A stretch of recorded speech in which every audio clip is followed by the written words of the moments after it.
ప్రశ్నించడానికి కూడా అనుమతినిస్తుంది. అన్నిటిని మించి మన ప్రభు అయిన యేసుక్రీస్తు మత్తయి సువార్త 28వ అధ్యాయంలో ఆయన ప్రతినిధిగా ఈ లోకంలోనికి వెళ్ళటానికి మనకు ఆయన అభిషేకం ఇచ్చి పంపించాడు.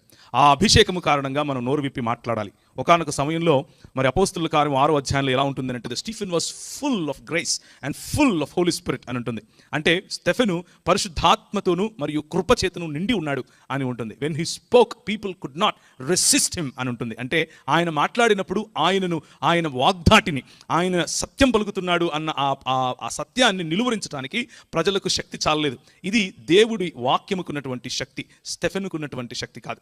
ఇది దేవుని వాక్యములో ఉన్నటువంటి పవర్, అది స్టెఫెనుకున్నటువంటి పవర్ కాదు. పరిశుద్ధాత్ముడిచ్చేటటువంటి అగ్ని, పరిశుద్ధాత్ముడిచ్చేటటువంటి అభిషేకానికి ఉన్నటువంటి పవర్, అంతేగాని అది స్టెఫెనుకున్నటువంటి పవర్ కాదు. నేను ఎందుకు ఈ మాటలు చెప్తూ వస్తున్నాను అనంటే, ప్రభు అయిన యేసుక్రీస్తు ఎన్నుకున్నటువంటి సేవకులు, ప్రభు అయిన యేసుక్రీస్తు పిలుచుకున్నటువంటి తన సంఘానికి, తను స్థాపించినటువంటి రాజ్యానికి నాయకులుగా ఉండటానికి పిలిచినటువంటి ప్రజలు ఏమనుకుంటారు అనంటే, కొద్ది కాలం అయిపోయిన తర్వాత పరిశుద్ధాత్ముని యొక్క శక్తిని వారి స్వంత క్యారిస్మా రీప్లేస్ చేస్తుంది.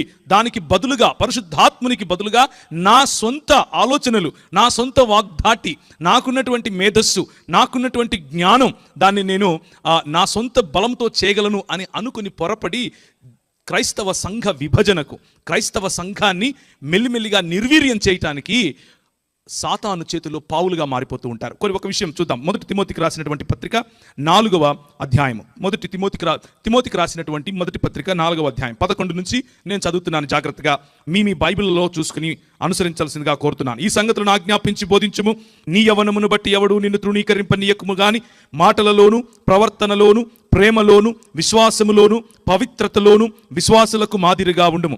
నేను వచ్చు వరకు చదువుట యందును, హెచ్చరించుట యందును, బోధించుట యందును జాగ్రత్తగా ఉండుము. పెద్దలు హస్తనిక్షేపణము చేయగా ప్రవచన మూలమున నీకు అనుగ్రహింపబడిన నీలో ఉన్న వరమును అలక్ష్యము చేయకుము. నీ అభివృద్ధి అందరికీ తేటగా కనబడు నిమిత్తము వీటిని మనస్కరించుము. వీటి యందే సాధకము చేసుకొనుము. నిన్ను గూర్చియు నీ బోధను గూర్చియు జాగ్రత్త కలిగి ఉండుము. వీటిలో నిలకడగా ఉండుము. నీవిలాగు చేసి నిన్నును నీ బోధ వినువారిని రక్షించుకొందువు అన్నటువంటి మాటలు. ఒక్కసారి తల ఉంచినట్లయితే మనం ప్రభు వైపుకు చూద్దాం. ఆయన ఈ మాటలను ఆశీర్వదించలాగుగా, ఆయన సిలువ చాటున నన్ను మరుగుపరిచి కేవలము ఆయన నోటి బూరగా మాత్రమే నన్ను ఉపయోగించుకుని మీకు స్పష్టమైన ఆయన వచనాలు, ఆయన వాక్యము మాత్రమే అందులాగున ఈ చిన్ని ప్రార్థన చేద్దాం. కృపగలిగిన తండ్రి, మా మధ్య మీరు ఉండండి, మాతో మాట్లాడండి. మట్టి బుర్ర నాది, కానీ మహోన్నతుడవైన దేవుడవు నువ్వు. ప్రభా, నా మాటల్లో శక్తి లేదు, కానీ నువ్వు మాట్లాడితే మా జీవితాలు మారతాయి. మాతో మాట్లాడండి, మమ్మల్ని సంధించండి. ఈ రాత్రి ప్రభా, ఏ ఒక్కరము ఒట్టి చేతులు